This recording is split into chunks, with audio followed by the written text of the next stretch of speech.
এশিয়ার রাইজিং কাপে ভারতের ১৬ বছরের ক্রিকেটার সূর্যবংশী বলতে গেলে তছনছ বিধ্বংসী ইনিংস খেলেছেন।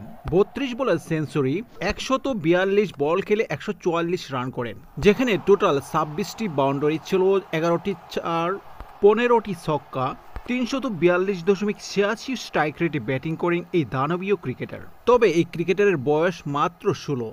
এর আগেও আমরা তাকে দেখেছি আইপিএলে এরকম দুর্দান্ত ইনিংস খেলতে। ৪০ কিংবা ৪২ বলে সেঞ্চুরি করেছিল আইপিএলের ময়দানে। তার চেয়েও বিধ্বংসী হয়ে ওঠেন আজকে আরব আমিরাতের বিপক্ষে। ঘটনাটি এশিয়া রাইজিং কাপে আরব আমিরাতের বিপক্ষে। ইন্ডিয়া প্রথমে ব্যাটিং করে নির্ধারিত ২০ ওভার শেষে ২৯৭ রান করেন ৪ উইকেটের বিনিময়ে। ৫০টির মতো বাউন্ডারি ছিল এক ইনিংসে টি-২০ ম্যাচে। এছাড়া জুনিয়র শর্মা ৩২ বলে ৮৮ রানের এক ইনিংস খেলেন, যার ফলে দুবাই আরব আমিরাতকে টি-২০তে ২৯৮ রানের টার্গেট দিয়েছে। এবার দেখার বিষয় সূর্যবংশীয়র মতো কোনো কিছু করতে পারে কিনা আরব আমিরাত। ক্রিকেটের এমন দুর্দান্ত খবর পেতে চ্যানেলটির পাশে থাকবেন আশা করি। ধন্যবাদ।